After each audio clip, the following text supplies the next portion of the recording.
Thank you, Charles. Thank you. So we have the next one is degree counselors. Okay, y'all here representing. We only have two social workers. Hold it now, y'all. What's going on? What's going on? And I'm one of the two. So who the other one? Charles.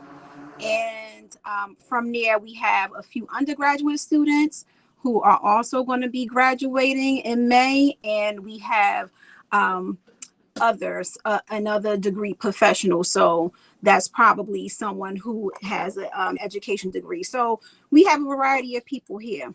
So again, thank y'all for coming. So tonight we're going to, just talk about the journey that the interns, the students have taken. We're wrapping up. We're getting close to the end of the semester. So we want to make sure that we capture the journey that y'all been on.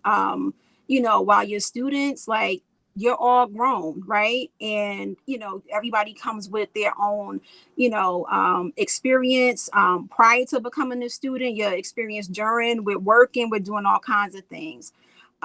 So we want to be able to just, share with each other, especially since we've all been mostly virtual.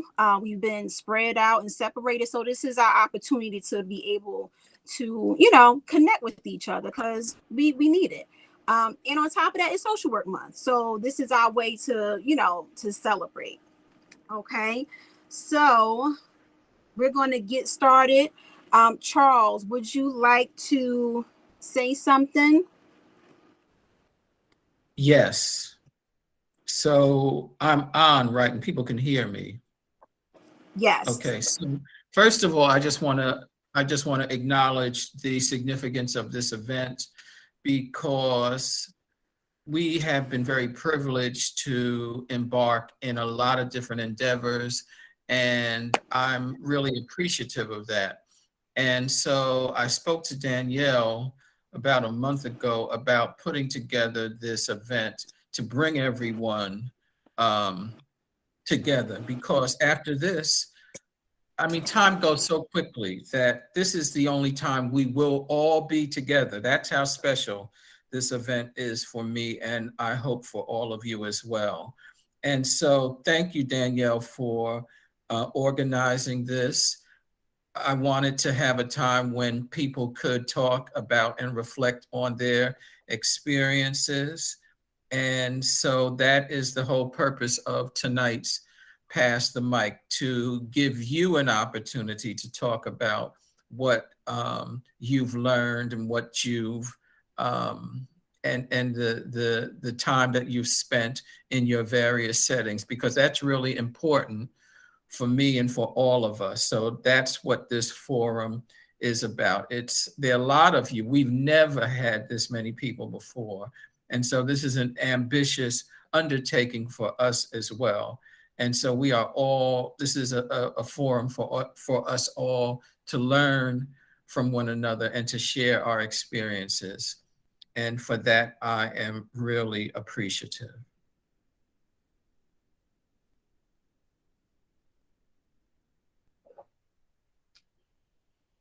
So Danielle, you're muted. Thank you. I was saying thank you for that, Charles. Thank you for, reminding us how important this is. And, we haven't done something like this before. So hopefully this is the first of many. Definitely, definitely. So I want to just backtrack because everybody doesn't know who you are, Charles.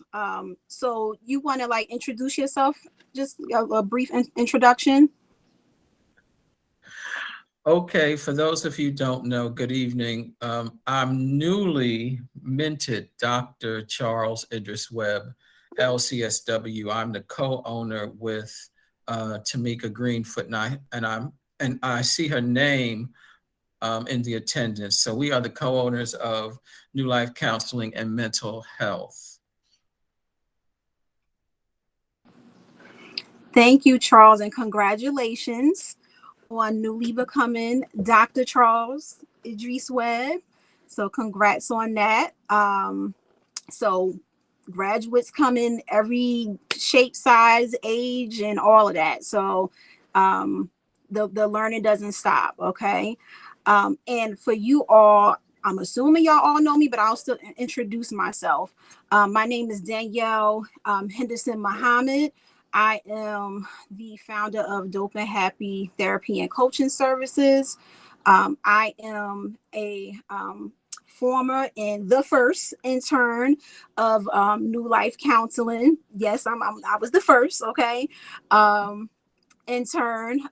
So I definitely got my stripes there and learned a lot and was able to, do what I'm doing now because of Charles and Tamika. So I'm definitely grateful. So this is a full circle moment. And Tamika need to bring her behind on the camera. I don't know why she got her camera off. She need to just say hi to everybody, but I'll wait for later for Tamika. Good evening. My camera, I can see you guys. I don't know why you can't see me. No, we can't see you, Tamika. That's all right. We're gonna figure it out. I'm gonna find a picture or something. No, I'm gonna have to. well, I would like to. I can see Tamika. You can see me. I can see her. I can see You can see her. her. Yeah. Oh, okay. It's just me, huh? Just you and Charles. Just me. Okay. So that means I need to see you afterwards, Tamika. Well, you won't see me after because I actually have a couple sessions shortly. So I just wanted to pop in now. And good evening, everyone. Thank you for being a part of the New Life family. We appreciate you so much. I've been hearing a lot of great things about the team that's been working in the schools and providing just support to the families and the community. So we look forward to, thank you again for working with us. And we look forward to continuing that work after you complete your studies and your licensing. So thanks again. And I hope you have a great evening. Thank you, Tamika. Thank you so much for that. Thank you. Thank you. All right, y'all. So we're going to do very brief introduction. So we have mostly interns. We have a few degreed and licensed professionals that are on the panel. So we just want to introduce everybody who is here and who's on the flyer. So we have Team New Life, who, Tamika just referenced, are working in the school system. They're in East Orange School District. They were also in Orange, doing an excellent job. So Team New Life is headed by, again, Dr. Charles Webb. We have Miss Charmaine. Okay, if you can, I don't know, like wave or something, like turn your camera on and just kind of, let everybody see you. We have Miss Natasha Hill. My camera's on. Okay, so it's just me. All right. Well, sorry, y'all, if I'm calling y'all out and I don't see you. So Miss Charmaine, she's a counselor. We have Natasha Hill. She's a behavioral assistant and an educator.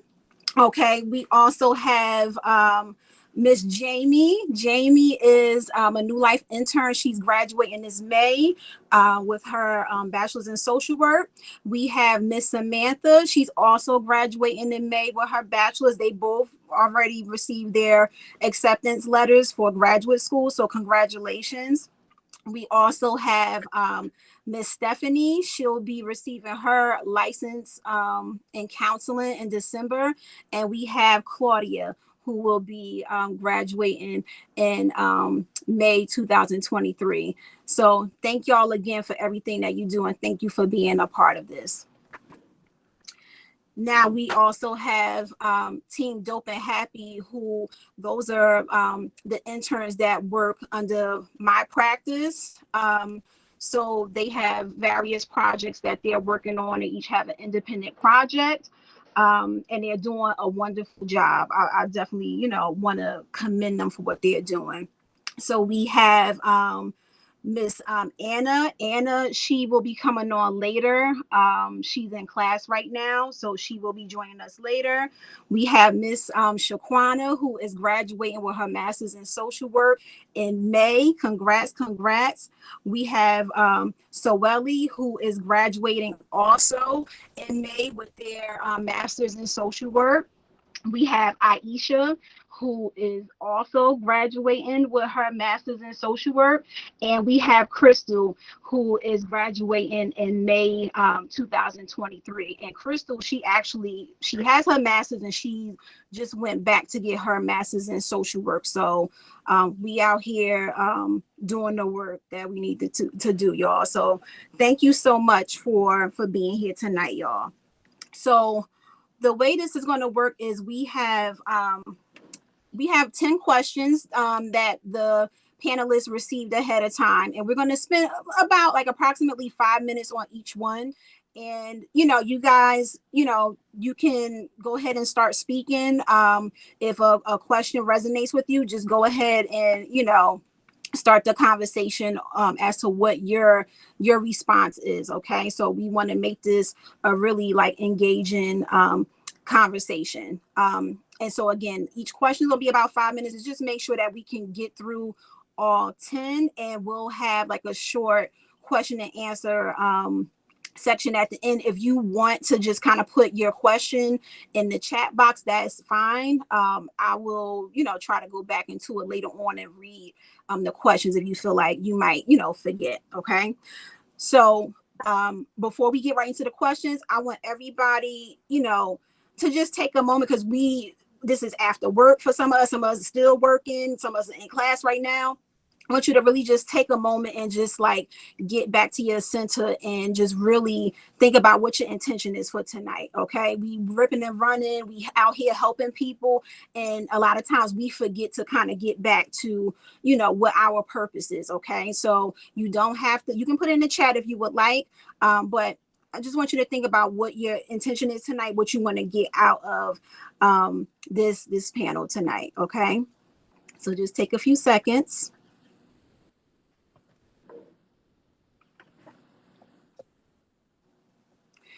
All right, let's get started, y'all. Okay, so our first question is, what drew you to the field of counseling and social work? What drew you to this field? Okay, so we're going to go ahead and start the timer of 5 minutes. So anyone would like to start off and let us know why did they even, choose to go into this field? I'll start. Okay.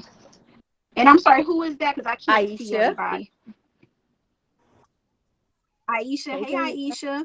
All right. So what drew you to this field, Aisha? So it was always kind of in my nature to just want to help people, even like in school and just growing up. And when I was much younger, I watched this family separate through DIFAS, then DCPP now. And I'm like, oh, I want to help kids who families are not treating them good. So I started working at DIFAS, now DCPNP. And while I'm there, I'm like, I need to further my education. So let me go and get my master's and start counseling. And here I am. Wow. So Aisha, for you, it started off as like, a personal thing. You seen, it was a need, it resonated with you, and you said, let me go ahead and do it, and I'm already kind of working in this field in a different capacity. Yes, definitely. Okay, all right. Anybody else can relate to Aisha? So Aisha, she is a supervisor at DCPNP, and she went back to school. And Aisha, correct me if I'm wrong, through like a program that they have for you all. And yes, they give you like hours and things like that. Yes, it's through a program that DCPNP offers for supervisors only. They give us like educational leave time first of all, they pay our tuition. That's the biggest thing. They pay our tuition. They pay our tuition, and they give us educational leave time to be off the job and to be able to go to school, go to our internship. Like my intern days, I take educational leave, but I still, get paid from work. My class days, I can leave work early, take educational leave time. If I need to study, they just give us all these educational leave hours where we can be off from work and, pursue our degree. Okay, all right, good. So you don't have to necessarily, I know with the traditional adult student, you working and then you going to school like probably afterwards, so you working full time and then you trying to get to school, rush hour on the weekends. Yours is built into your work schedule. It's built into my work schedule. I still have the hustle and bustle of, they don't necessarily take our responsibilities from us. So I'm still responsible for the people I supervise. I'm still responsible for doing my job duties, but it does give us that leeway to be able to still pursue our education. Mm-hmm. Excellent. Thank you so much, Aisha. Thank you. Anybody else? We have like a minute and some change left. Anybody else want to talk about what drew them to the field of counseling and or social Recording work? in progress. Yes, I would like to say something. Okay. Can you hear me? So what drew me to counseling, wanting to pursue a career in counseling, is everyone has a story. And I was always intrigued by people's story. And, just sitting down and listening to that story and then trying to figure out, okay, how can I help them achieve their goals or, get through a situation? And I always was intrigued with just finding out how people tick, like what caused somebody to do that? Why did they behave that way? And so that's always intrigued me. And so I was always interested in psychology and counseling because of those two things. Okay, Charmaine. So it sounds like for you, it was a curiosity. You just had like a natural knack for just wanting to know how people work, how people's minds work, and, just kind of seeing and wondering like, hey, what can I do to, help somebody out? Yes. Okay, excellent. All right, y'all, we got a few seconds. Anybody else? Okay, so I'm going to throw something out there. I'm going to have my little vulnerable moment. I got into this field because I was once a person that needed somebody, that, would listen, somebody that would have like that empathy. So, for me, it was a personal experience. So I got into the field kind of, mistakenly. I was a computer science major, totally opposite from, social work. But I feel more fulfilled than I think I would have felt in computer science. So, we all have our reasons, whether it's helping others, ourselves, or, what have you. Shaquana said the same thing, her too. Some of us, we have, our testimony, and, I'm sure a lot of us do. So we all have our reasons. As long as you're passionate about it, that's what matters. All right, y'all, we're going to go on to the next question. So the next question is, what has been your most significant learning experience to date? So this is not just, for, those of you that are like interns and in school right now, but anybody like across like the span of, being in this field. All right. So y'all can jump right on in. I'm going to start this timer over. So we're going to do 5 minutes again. All right, y'all. What's been your most significant learning experience? For me, it was becoming a BA with New Life. That, going into the home and providing services versus, we're taught like in counseling, they come to you, they come to your office, with New Life, it's like, no, you're going into their world, you're going into their environment. And that was that was a game changer for me. And it was a really good experience. I enjoy it. So yeah, New Life. So yeah, New Life gave you a new life, huh? Yeah. So yeah, so like you said, that traditional what we think, I guess therapy is laying on the couch and no, you going and you sitting on their couch. So I'm sure that was definitely Yes. a eye Yeah, opener. and once you go into their world and their experience, you know, their world and their environment, it's a whole different, you know, everything is different. You know, you're vulnerable just like they're vulnerable. So Absolutely. You get to see a little bit of everything, and sometimes too much. too much. Exactly. Right. All right. Thank you so much, Charmaine. Anybody else? What has been a standout, experience that you've had in this field or in your internship where you were like, oh wow, I didn't know about that, or something that really like, you know, um, resonate with you? Anybody else? I'll go. Saisha again. For me, it's my internship with Dope and Happy. Danielle has a really I say she bullied me, but it's really not bullying. She brought me out of my shell. She makes me think outside the box, and things that she gave me confidence, things I thought I couldn't do. She makes me know that I can do them. So even putting together a presentation and speaking here today, she was like, "You got this. You could do it." And I'm like, "No, I can't." But here I am.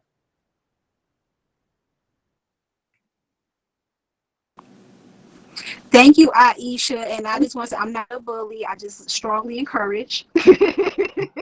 But I'm like, it sounds like for you, it was more of like the not so much like the clinical piece, but some skills that you can take into even working at DCPNP and tapping into your inner talents. Aisha, she is in charge of we have a pilot program where we help social workers pass their licensing exam, and she actually is going to be taking hers as well as some of the other interns. So for her, it's like I'm learning and doing and serving at the same time. And she definitely, like she said, with the presentations, she is she's learned a lot about what she can do. So I'm glad to hear that, Aisha. Thank you. Anybody else? We got a minute and some change left. Anybody else? A standout experience that you have had? Have you had a negative experience? We have those all the time, right? Have you had a really positive experience where you were like, this is what I'm meant to be doing? Anybody else want to add to this? I can. Good evening, everyone. My name is. Sorry, go ahead, Stephanie. I'm sorry. Go ahead. Say it again. Okay, thank you. I was saying good evening. My name is Soeli. I use they, them pronouns.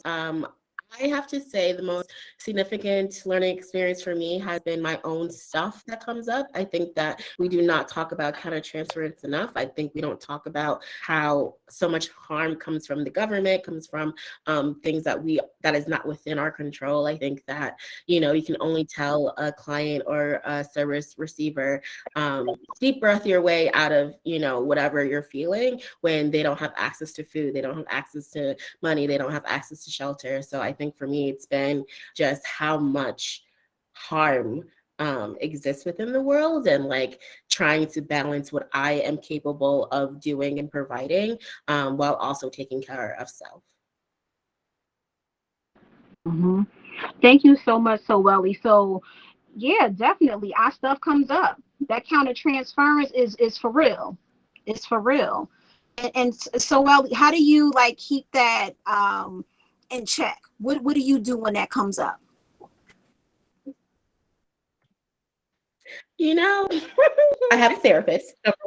I think if you're in this field and you don't have a therapist, you need to find one. I think too, when that comes up, I allow myself to cry. I allow myself to have those moments, outside of session, obviously, but I do allow myself to kind of feel the feelings and not pretend it's not there. I'm human. I'm not a robot. I'm not a mirror.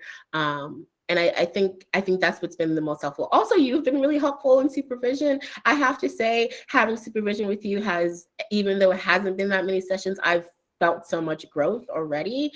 Just being able to recognize what is not within my capacity and how to say no, and learning that no is not bad. No actually takes care of me. So yeah. Wow, thank you for sharing so well. And I love that. No takes care of me. We need that on a shirt. Stephanie, did you want to say something? Yes, just real quick before we move on to the next question. I know we have some other questions to answer. One of the most significant learning experiences for me is how we learned how to, or I've learned how to add myself in the counseling experience or in the counseling sessions. We learn in the book, when we're in school, we learn what we're supposed to do. So we know that piece of it, how to be present, how to, ask open-ended questions. Like we learned the technicalities of counseling. But thanks to our wonderful supervisor, Dr. Charles Idris Webb, he teaches us that you have to incorporate yourself. You have to figure that out. Figure out how to incorporate yourself, your own personality, your own style into the learning experience. So I found that that's been very helpful with the kids that I've been counseling. I use my counseling skills, but then I also interject myself, my personality, my, little bits of self-disclosure, and the kids are real receptive to it, and they're starting to open up more and more. Thank you so much for sharing, Stephanie. IMHO is Are we? much Oh, I'm sorry. I'm Are we still on the first question? Because I really wanted to answer that, but my professor just asked me something, and I had to kind of chip out for a tiny bit. And please forgive me. I'm just in my online college class, and I'm doing this, and this is very important to me as well. So did we go to? Yeah, it's okay. Did we go to question 2 yet? Are we? We've Yes, moved on. We're actually getting ready to go to the next one, Claudia. But thank you for, trying to make it work with, with class and being on. And I sincerely apologize. I'm really trying to make it work. But Okay. I'll finish by saying this. I chose this profession because I'm passionate about making a difference for people, making a difference in people's life. And also I came from a culture where we didn't talk about counseling. My mother, my father, they're tough. They say, go work out your problem. I'm Jamaican. But the table has turned. My brother, he's a social worker, Richard Thompson. He paved the way. I'm so proud of him. He's the youngest of us all. And now I'm following behind him because I was working on another major and now I just switched to this. So that's all. And I'm sorry. I just put them on mute so I could jump in because I wanted to be a part of this. I'm sorry. No, it's okay. It's okay, Claudia. And thank you so much for giving, your piece. That's really important. Yeah. I'm sure many of us can relate, or we've had, students or clients where, we're the first ones or they're the first ones to engage in mental health services or wellness services. It's hard to be the trailblazer, but when that that's something that you're passionate about and or something that you need, you figure out how to get it done. So thank you for sharing that. And also, Stephanie, thank you so much for sharing what you said. It sounds like you're saying that, hey, the book tells us, it gives us kind of like the cookie cutter, it gives us the layout, but we're going to add our own seasoning to it, so it's to our taste, and that your clients and your students, they engage because that's what you want them to take something away from that. So it has to, fit them. So thank you so much for, provide individualized services. All right, y'all. So we're going to go ahead to the next one. So, are there any myths that you had to change in this field? Any myths, anything that you heard before, or you thought about this field before, that slapped you in the face, in your work, or something you're like, oh wow, it's not that. So I'm going to go ahead and start the timer, so you guys can go ahead and jump in. I can jump in. So I think that there's two things. One, and this also goes into why I did this work is I thought that there was the myth of social workers were just the folks who worked in foster care, took kids away from their homes, right? Which is obviously everyone here knows that's not true. And so when I was doing diversity work and being really engaged in having conversations about equity, how do I show up? How do I bring other people to the table, or their voices to the table that I find myself in or in the room? I've realized social work is so much more than that. It's very broad. You can do macro, meso, micro, and just show up in different places. So that's one of the most beautiful things I find about the field, is that we all learn sort of clinical skills, but we know how to go about bringing other voices to the table or to the rooms. And the other thing that I've learned is just because I don't see people who look like me does not mean I don't belong. I think imposter syndrome really at different points seeped into my bones. And I've had these feelings of, why am I here? Why am I speaking? Do I have any value to add? You know, I'm the first in my family to graduate with a master's at 25. And I am also the first in the family, or the only one in the family with a formal diagnosis of bipolar disorder, right? So how am I supposed to be someone who is providing care to someone else when I love Claudia mentioning being Jamaican. We don't talk about that, right? The only reason I got diagnosed is because I was sent somewhere for 5 days. And I think it's so hard to think about how to provide care and be someone who has authority when you also see yourself on the other side as well, of needing care and needing sort of like someone else to provide that care for you as well. So, Ellie, thank you so much for that. So it sounds like, you know, for you, like you went into this, you know, kind of with more of, you know, specific, you know, outlook on this field, and come to find out, like, you know, we're in everything pretty much. We can, you know, we infiltrate almost every area of society. So absolutely, this field is very broad, and it's not just, you know, mental health. That's just a small piece of it. And even to your point of you know, your own experience and feeling like, who am I? Who do I think I am to help somebody else out when I'm seeking help for myself? That doesn't mean anything. As long as you can do, you know, the work, as long as you are practicing things with ethics, and you're being, you know, intentional and mindful, absolutely you can help somebody else out. Absolutely you can. Just because we're professionals doesn't mean that we are perfect, and it doesn't mean that we have to be, you know, the all-knowing on everything. Absolutely not. This is a learning experience. So thank you so much for that, Soeli. Thank you. Anybody else? We have like a minute and a few seconds left. So any other myths anybody has confronted? Yeah. One of the big myths that I've confronted, especially during this pandemic and within our African-American community, is that counseling is for crazy people. I'm not crazy. I don't need the help, you know, that kind of situation. And just really trying to dismiss that, you know, get rid of that myth within our community, because we need it. We need it. And they're, you know, thinking like, oh no, you know, it's no, I'm not crazy. I don't need it, you know. And me, I'm Jamaican as well. And culturally, we don't do counseling. We just don't do it. You know, you don't tell people your business. You don't take your business to other people's yard, right? So that was just like a no-no. And then, you know, I'm realizing now in the African-American community, that is also a big myth. Like, you know, I don't need counseling. I'm not crazy. Counseling is not for just for crazy people. Well, it's for people that need help, that people have issues, and we all have issues. We all have things that we need to work out, and it doesn't mean you're crazy. So that's my 2 cents. If you're gonna get arrested, somebody gonna talk? Can I? Okay. My myth was, back again, going to my culture.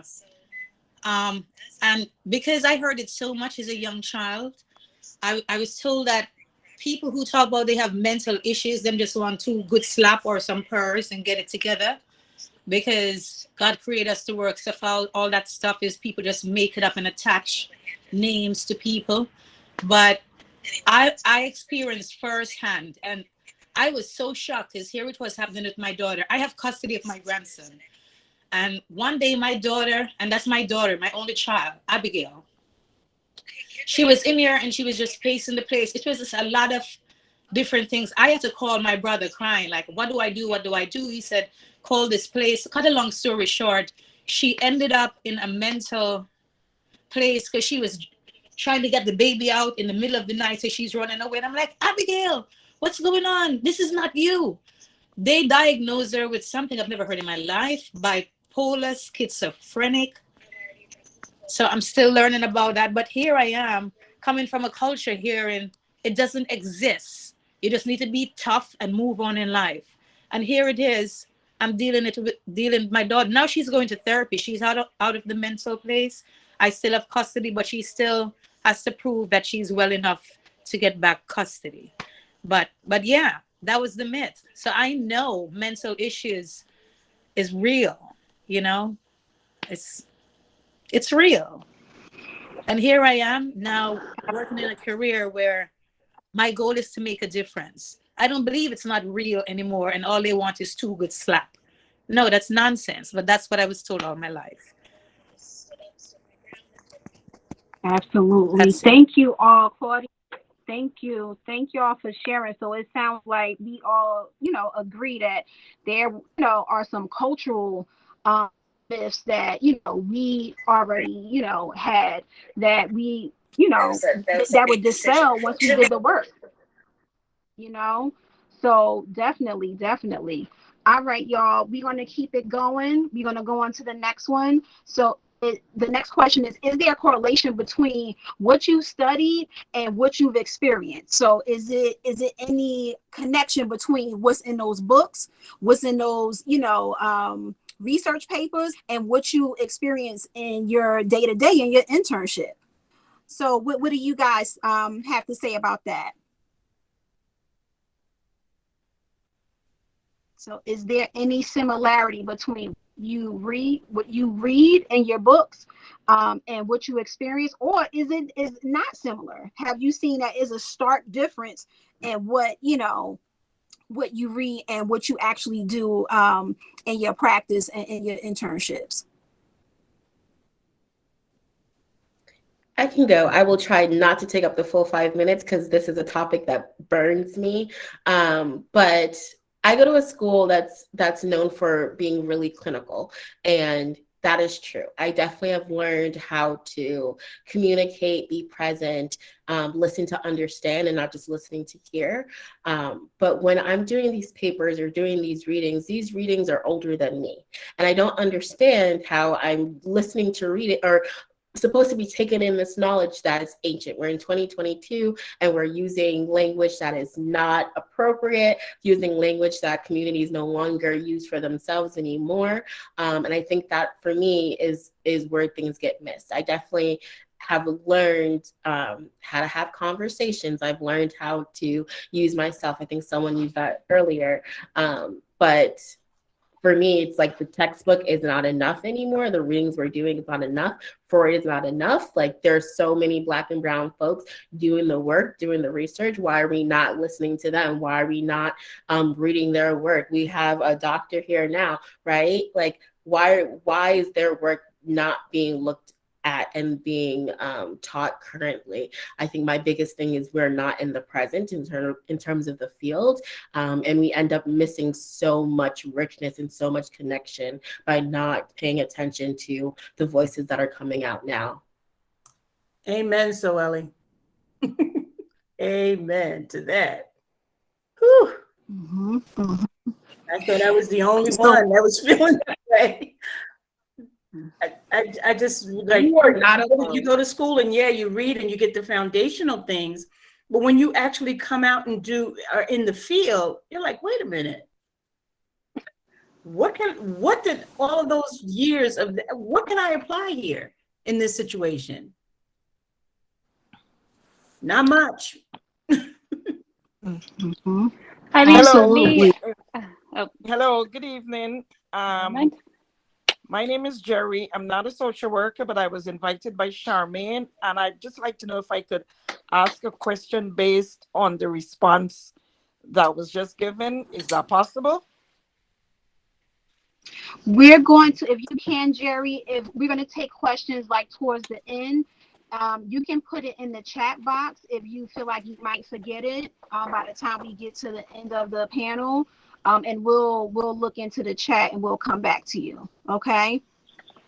Okay, I'll put it But in, but I have to drop off at 7 o'clock for another meeting. It's fine. I could ask Charmaine offline, but it was just something that said was really, really interested that I just wanted. My daughter is a social worker and couldn't attend. So I was just trying to listen and give her some information. But based on the books that you guys were talking about, it just triggered something in my mind. It's quite okay. I could ask Charmaine after. Thanks, well, G. Jerry, You're welcome. Yeah, Jerry, you can go. What's the question? I just wanted to know, seeing the books were obsolete, if it prevented you guys from giving the best care you can to the people that you interact with. It's a good question. Anybody wanna answer Jerry's question? I want to say I was no having a to conversation with Dr. Oh, sorry. Go ahead, Smitha. Sorry, I had a conversation with Dr. Webb not so long ago, and he said you have to have faith, and that's however you internalize your own faith. When you're working with people, you've just got to know that you're doing it from the right place. It's coming from the right place, and you've got to have faith in the steps that you're taking. So I think, although going to college is great and we're learning so much, we all find our own steps when we're out there and when we're working with people. And some things, just can't be taught. There's a style, a connection with someone, listening. Those things, they've got to be natural at some point, right? And I think at some point, we're taught to be, I'm sorry, intuition. I was going to say, I think at one point we're taught to be continuous learners and continuous students, and science changes, counseling changes. So I think it's up to us to get the education that we can, what we're doing right now is getting the educational part. And then after that, it's up to us to stay updated with the latest trend, with the latest studies that have been done. And then I think when we do that, we'll stay abreast of what's new, what's cutting edge, what's trending. And then I think that will enhance our counseling gift, if you will. Yeah, because it's just not. Thank you all. Jamie, I saw you raise your hand. Oh, I was gonna say. I'm sorry, Sean. Should I go? Oh, okay. I was gonna say that I really felt like my schooling didn't prepare me for it, but once I was there, like watching Miss Charmaine and watching Miss Danielle and Dr. Webb, and even having like my own cases, then I would take it back, and if I had to write a paper, I would keep the clients that I've had in mind and put the theories to use in that way. So it gave it, like, looking up theories theoretically wasn't working, but having theories and then having a client to connect it with works better with my brain. And it, like, having the internship really enhanced my learning in traditional school. Okay. Thank you so much. Thank you. Thank you, Jerry. Charmaine, I know you wanted to say something. Did you want to add to this before we move on to the next question? No, we can move on. Okay. All right. Thank you all. Thank you. Yeah, those, the books are not always reflective. We know we talk about like the, fathers of psychology, and they don't reflect what, our clients look like. They don't reflect what, we look like, how we're practicing right now. So definitely, like Stephanie said, we're constantly learning and things are changing and evolving. So we got to be open to, pivoting and making those adjustments as needed. All right, y'all. So we're going to go on to the next one. And this may even go into a little bit of what we were just talking about. Are there any theories that have benefited you? So we know a lot of these theories are, they've been around for a while. So have any benefited you? So Samantha, you can go ahead. So mine was the strengths perspective, just knowing that clients come with their own strengths, and they come with their own strengths in their community. And when I'm working with a client, asking them what's helped you before, where's that, because it helps me guide where I'm going with them. So that's always one that I call on when I'm working with clients. Okay, so you said like a strength, that's the theory that has been helping you out in your practice? Yeah. Okay, all right. Anybody else? Thank you, Samantha. Yeah, we want to be strength-based. Like, if a client comes to us and they are down and out, we get to hold on to. So that's definitely a major tenet of what we do. Jamie, and then Shaquana. I've been using compassion-focused therapy methods. So anybody who works with Miss Danielle knows that she says, have grace for yourself, have grace for other people. And I was like, there has to be a real theory. And it is. It's compassion-focused therapy. So I've been using that a lot, and their techniques. Thank you, Jamie. Thank you. So you said compassion therapy? Compassion-focused therapy. Okay. All right. Thank you. Thank you so much. Shaquana, what did you want to add to this? For me, it's solution based therapy or solution focused therapy, because I've heard people in the past complain about how they went to therapy before counseling, and they said the person never helped them figure out a solution to their problem. So, and that's something that drives me. I like to help people cultivate change for their life. So I'm all about helping people find solutions.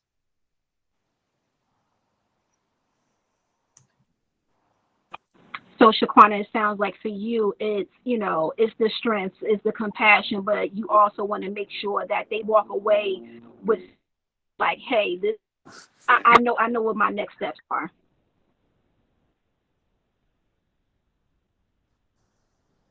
Okay, all right, Charmaine. Behavior theory, for me, because I want people to realize that, a lot of times it's your behavior and what you do that drives the situation. It drives the bus, right? And so to look at yourself and see, how did I contribute to this situation versus trying to, maybe blame it on external factors. Look at what you contributed to it. How did your behavior contribute to this outcome? And I find that when I take that route with clients, they're like, oh, okay, yeah, I see where I could have done this differently, or I could see how my reaction to this, caused this kind of effect. So, I'm always, doing that behavioral thing, like, okay, what behavior drove this bus, basically. Thank you, Charmaine. So it sounds like you're helping bring them back to how, they can empower themselves by looking at their behaviors to, make some adjustments. So it's not always an external thing. It's, hey, I got control over some things, and, I can change this. Thank you. Crystal, I see that your hand is up. You can go ahead. Yeah, I guess I have a question. Is evidence-based practice a theory in social work? Anybody want to answer Crystal? So she asked, is evidence-based practice, is it a theory? Is it a theory in social work? What y'all think? Yeah, that's the theory, right? That's the study that's been done before, and then we fold we base our learning on that and skills that we use within our community. So that's definitely a theory that's brought up in social work. Okay, well then I would say that that would be my approach with the work that I'm starting to do now, and that I plan to do entirely as a future social worker, or in any capacity, social worker or not.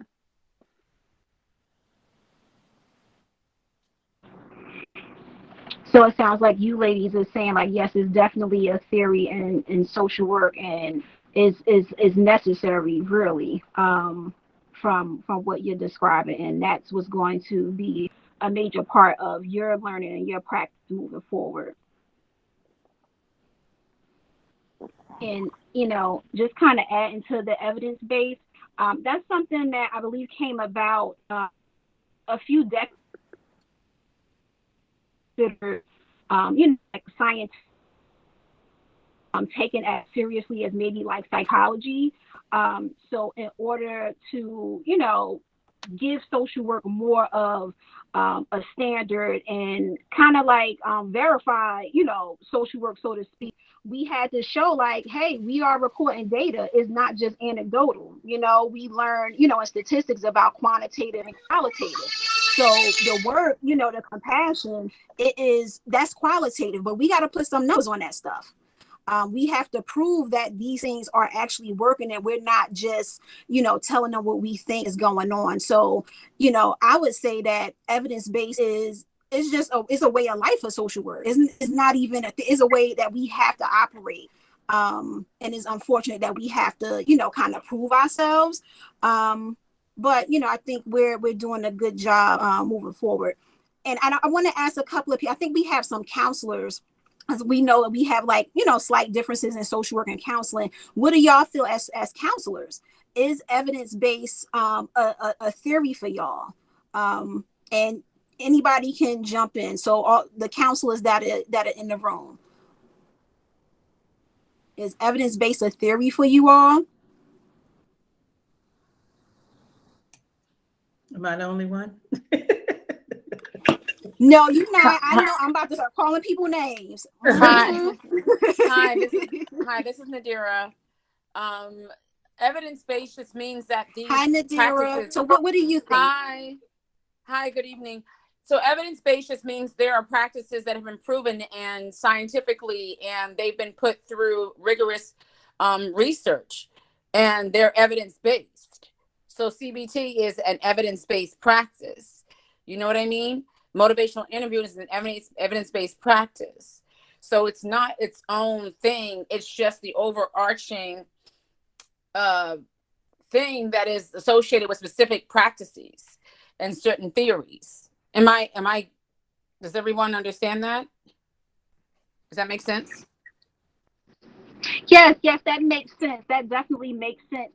What you guys as counselors, like, do you feel like it's, is a theory? Is it something that, you guys have an option? Are there, any practices where it might not be evidence-based? Or is it just like, a way of life for you all?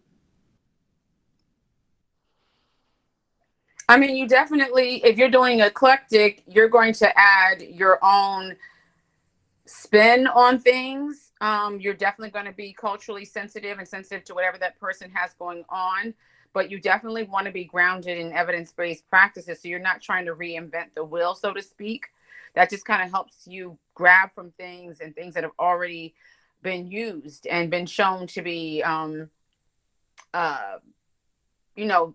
there's evidence for this working. You know what I mean? You don't want to, it's like if there's a certain way to do a practice in medicine, then that's where they're going to do it. They're not going to do their own thing. You know what I mean? We have a lot more flexibility in the field than, a doctor does or what have you, but we also want to be grounded in these kinds of, in more evidence-based things. I mean, just going from that approach, you're going to be able to, modify and make it, tailor it to your client, obviously.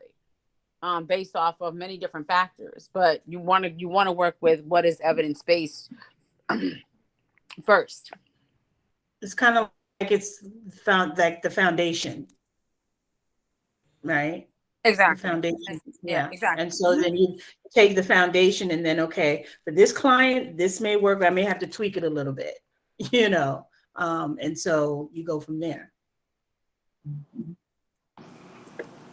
Thank you all. So I mean, I think the general consensus is that like it's the foundation. Whether you are in social work or counseling, that is your starting point. That you have to use these practices that have been, researched and proven, so to speak. And we're not just coming up with something off the top of our head. But we are also taking into consideration, like we were saying earlier, cultural aspects, being, giving our clients individualized care. Not everybody is going to be open or receptive to the same, strategy. So kind of, again, putting your seasoning on it, but that seasoning better be able to be quantified because you got to prove your work. So, all right, y'all. Thank you. So we want to keep it going. Okay. All right, y'all. So what have you learned about yourself that affects your counseling style? What have we been learning in your internship? What have you learned over the years? If you are, a veteran counselor or social worker, what have you learned about your style? Or what is your style? Go ahead, Shaquana. I would just say, for me, that I've learned that I often use my real life experiences to help connect with my clients. And it makes them feel like they're not by themselves. And it lets them know that I'm genuine about what I'm doing.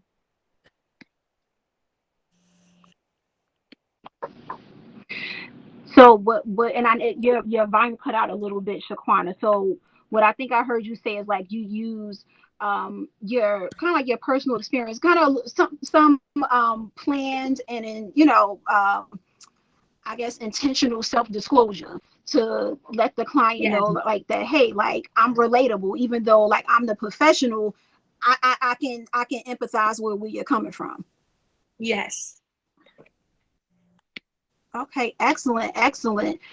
Anybody else? Anything? Charmaine, I see you got your hand up. What's your style? I'm the same way. A little self-disclosure, especially with working with these young adults in the schools. They're so used to being that I'm the teacher, you're the student, and that kind of relationship. And so when you come into the counseling relationship, you don't want to feel like somebody's talking at you or, just asking you these questions rotely. You want to be able to connect with them. And I've found that connecting with these kids, a little self-disclosure always makes them just like, you could just see their shoulders just kind of relax and they're kind of like, okay. And, they're more engaging. I'm not just someone just talking at them or just looking at them like, okay, tell me all your problems and that's it. They can relate. And I can relate. We're relating to each other.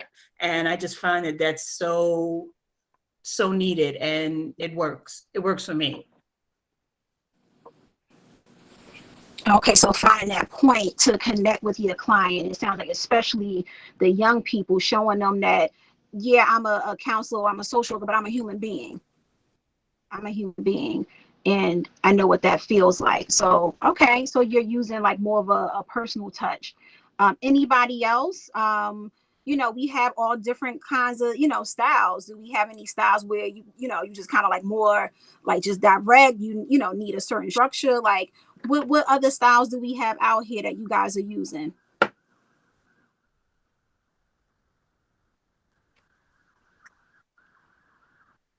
Okay, so I will say that, so I know we had with Shaquana and Charmaine talked about that personal touch. I'll say for me, that's also a big part of what I do. So I'm big on authenticity.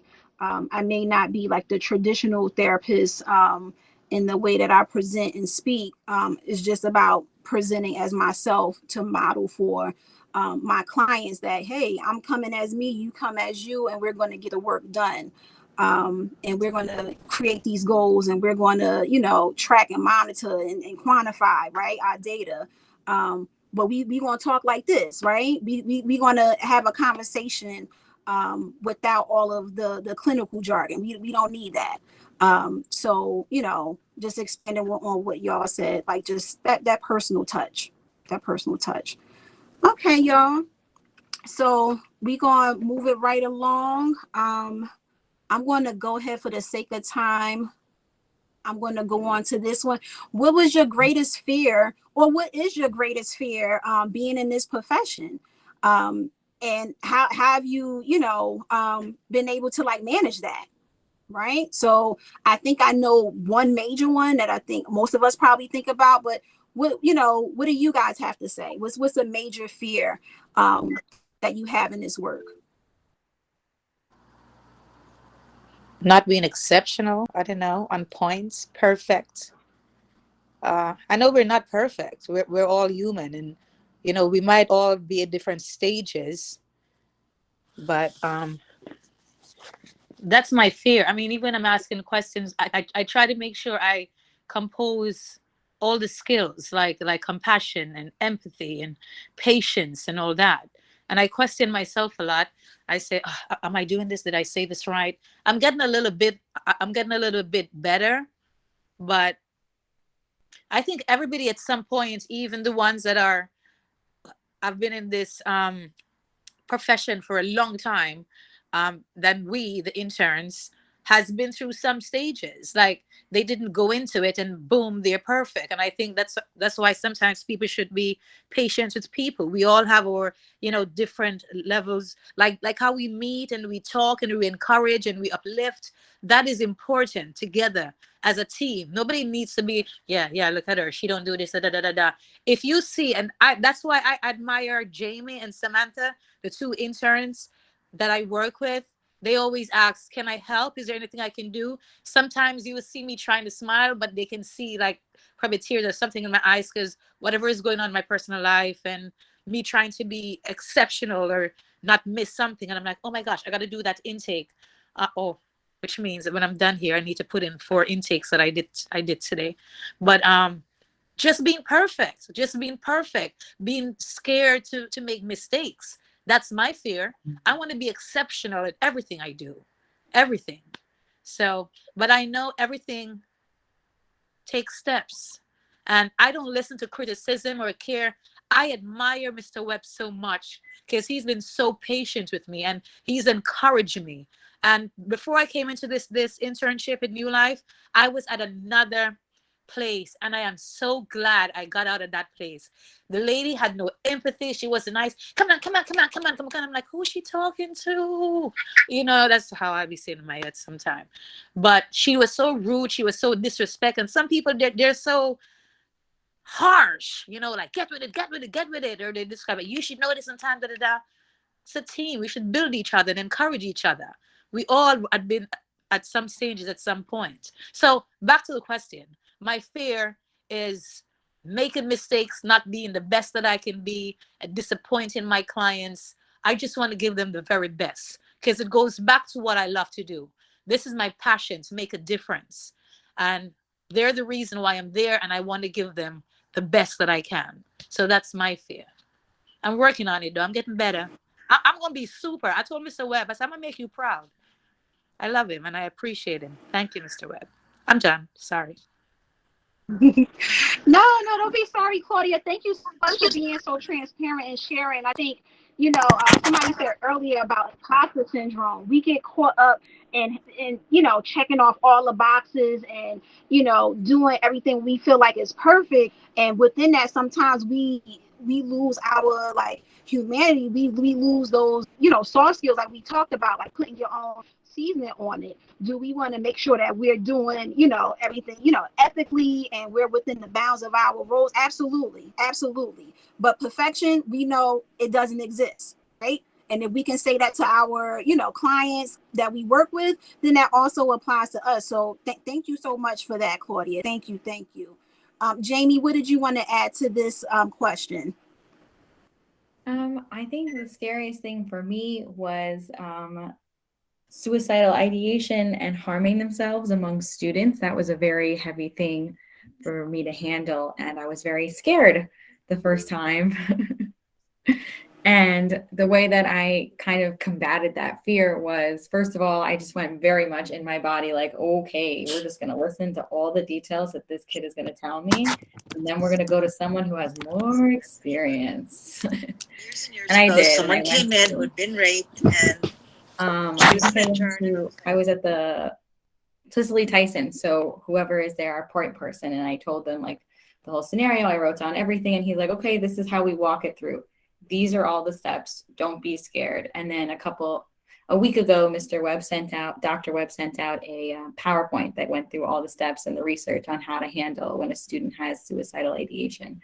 So really just talking to someone who knew more and research helped combat that fear. But it was heavy. I was like, oh my gosh, what happens if I do this wrong? Like, does that mean, God forbid, this child's going to kill themselves? It was heavy. It wasn't like talking about family issues or talking about peer relationships. It was death. Absolutely. Thank you so much, Jamie. And it sounds like what you shared is also encompassing what Claudia said. It's like, if I'm not perfect when it comes to this, somebody could, lose their life.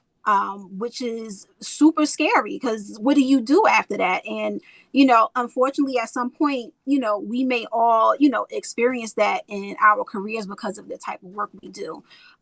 But, giving yourself that grace, being, open to not feeling like you have to be perfect and have all the answers. Like you said, you went and you sought counsel. You said, hey, let me find out what to do. So, that helps with dealing with those fears. But that's a really big one, is suicide and self-harm. So thank you so much for sharing that.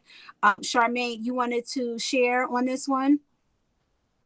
Yes, I share as well with Jamie's fear, but my other fear is, sometimes you have to call Child Protective Services when you're working in the schools because of family situations.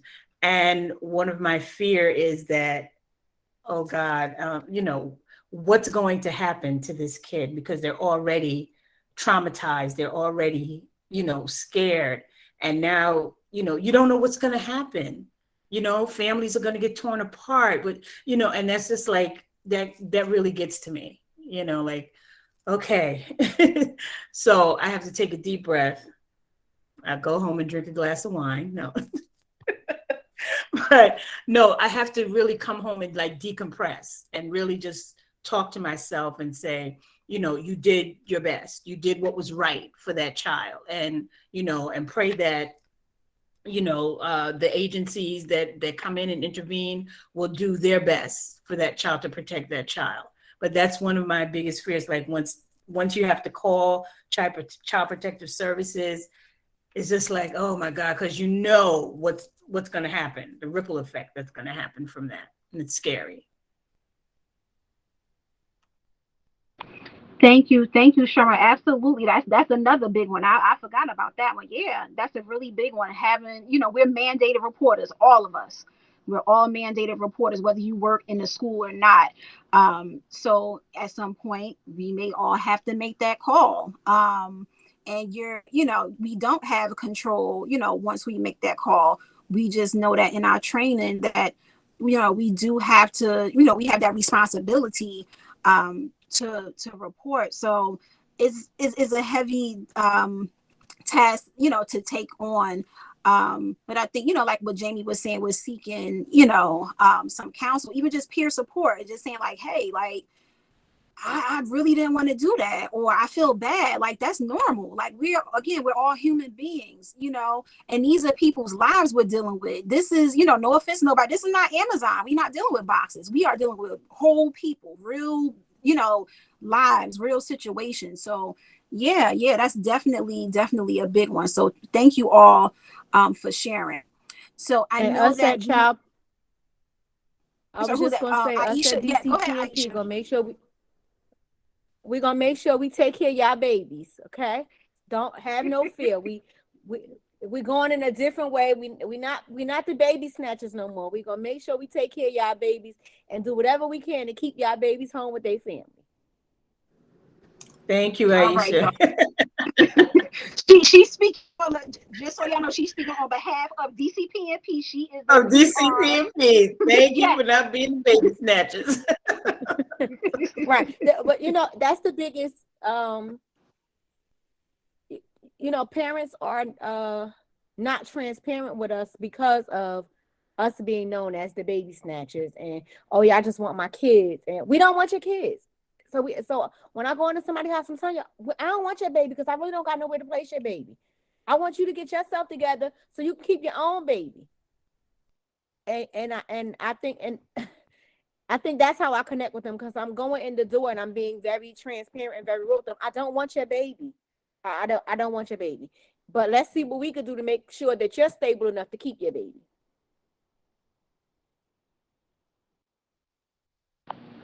Aisha, thank you so much for that. I in my head, I was like, I want to call her. I know we got one or two other people from DCPNP. I ain't gonna call y'all out. I wanted one of y'all to speak on that. So thank you so much. So she just confirmed they do not want to take anybody's children. They want to help keep the family together. So Aisha said it, y'all. So she's quelling all the fears. All right, y'all. So we're gonna wrap up. So I'm gonna go on to this last question. And forgive me, my screen is like taking forever. So I'll just tell y'all what the question is. What advice do you have for somebody who is thinking about going into this field? So what advice would you give somebody that is in the contemplation stage of like, should I, be, a social worker or a counselor? What would you say to that person? What advice would you give? Stay strong and practice your self-care. Yes. Before you join this field, make sure that you love what you do. Not like it, not be on the fence. Don't think you're going to get rich doing it. None of those reasons. Make sure you got to love this. You got to love this. And I work with the kids. I love working with kids. I love everything about them. Their little attitudes, their rebellion, trying to figure life out. I love it.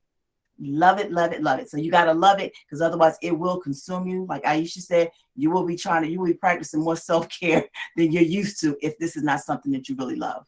You be drinking more wine than you want to. And I'm not an alcoholic, y'all. I'm just I'm a borderline alcoholic, so I get it. Self-care.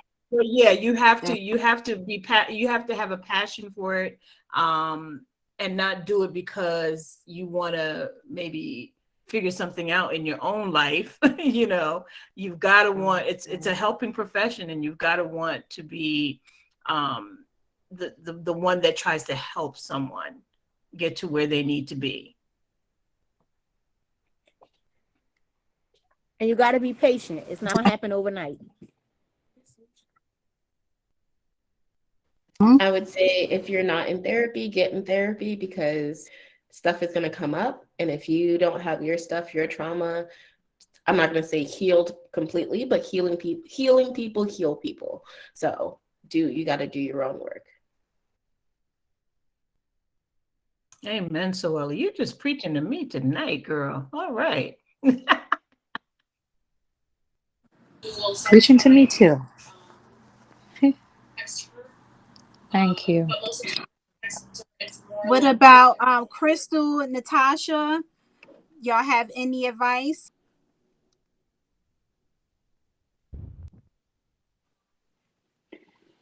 Yeah, I just think, my whole thing is that I think evidence-based practice matters, and that's kind of why I got into this field, just because I have my own story, the effects, to my mental health and stuff of that own story, and my own biology. So I got both nature and nurture, and just seeking out my own help and just coming to realize that it wasn't working. And then I guess being the academic person that I am, I devoted my 2 master's degrees towards studying the 2 very topics that I was afflicted by.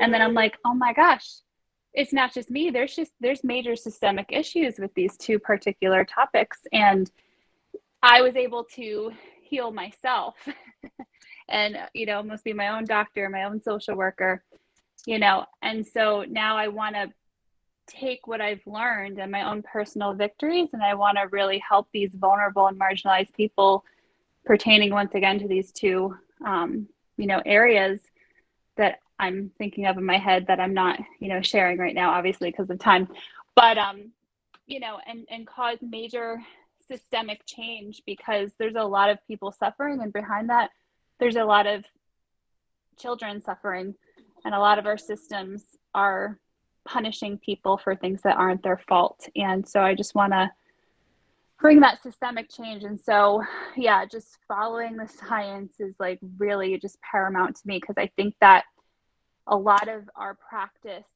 in social work is based on tradition. It's based on professional opinion, and it's not based on the science. It's not based on what the research has demonstrated. And I think that that causes harm, which is the very thing that the NASW Code of Ethics tells us not to do. So that would be my suggestion as just an intern. I know Danielle is always like, don't call yourself just an intern, but that would be my suggestion, not having actually been a social worker, even though I am, a professional and a helper nonetheless. Crystal, you were sitting on all this Thank knowledge you. all this time. You have a lot to share. That's why I girl. called on him. I'm sitting back. Yeah, you're not just an intern, okay? Just all that you just said just now was just like a mouthful, and that's good. Thank you. Put that up.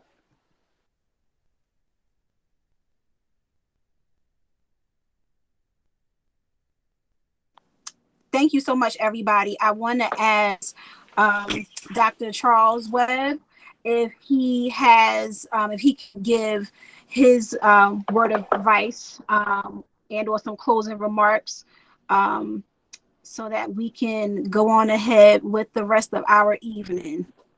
So Charles, you want to wrap it up for us? Okay, good evening, everyone, again, and I want to thank you all for participating in this event, and a special thanks for you, Danielle. I know you're doing a lot of different things, but don't ever forget home, where it all started. So just remember that. And I shared with you all at the beginning that my intention was to bring everyone together for a time such as this, because we hadn't done anything like this previously.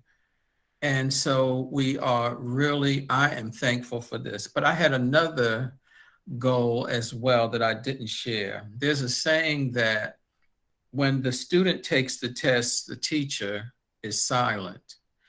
And you may have noticed that I didn't say anything, even though I felt a lot of times, and I know you all know what I would have probably said in response to questions. But I wanted to hear from you all. My protege, Miss Danielle Henderson Mohammed. I wanted to hear from you, and I wanted, because you're right, you were our first. And then I wanted to hear from the next generation of counselors and social workers to see what the state of the helping profession looks like. And I'm encouraged. I get worried and concerned and anxious just like everyone else does, but we get up every day and we do the work. And just hearing from you all, from your different perspectives, how you're learning and grappling with issues and taking on challenges. And this field is one where you really do practice lifelong learning. I'm a prime example of that. It's been 40 years between degrees for me, and yet I did it. And so I would encourage you all as well to stay the course, to learn as you go, and when you need additional information and you don't find it in a book then there's research out there. There are articles out there. There are all kinds of events and speakers to go hear and events to attend. And your favorite author may have something that you can offer to the client that you're working with. And so knowledge is transferable, because what we do is in real life. When I was a young social worker, I asked myself this question, and I hope it's a question that you all have asked yourself. How can you go into situations where there's such pain and suffering and hurt? How can we go into these types of situations? Is it that we somehow are voyeurs and want to see other people suffering? That could be a valid answer. Or is it that you truly want to make a difference? So I'm hoping that it's B, and that when you make a difference, sometimes you go beyond that, you save a life. And so that's really what we can do within this profession. And I feel like we're in good hands, and you have to work across different fields of experience. We have all females here, as you all might have noticed. You got to work with men too, because our young people need to see both. So they may not be formally trained as counselors or social workers, but there are a lot of men who can make a difference, and we've got to find them in their different capacities and bring them along with us, because our communities need balance. We need males and females and everyone in between, because it's all hands on deck, and the more people we bring along, the better off we all will be. So those are my parting words. Again, I want to thank you all, and just stay encouraged, because you're making a difference. And in some cases, you're saving a life. Always remember that. So stay encouraged, because that's the power of counseling and social work. So on that note, I'd like to say good night again, and thank you to everyone who participated. Thank you all. Thank you for Thank you. participating. This was excellent. Have a great night. Like Charles said, look up, if you don't find something in the textbooks, it is out there. I just added the name of a book in the chat called The Unapologetic Guide to Black Mental Health. It is a great book. It's written by, I think she's a psychiatrist, maybe.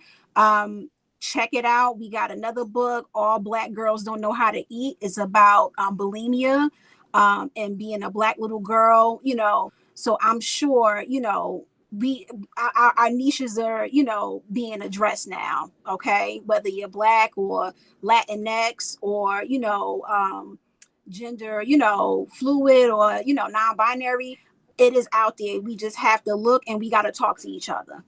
All right, y'all. So thank y'all so much again, and we will talk soon. Good night. Good night. Hi, Rich. For attending, Richard. Good night. Yes, thank you for coming, Rich. Good night.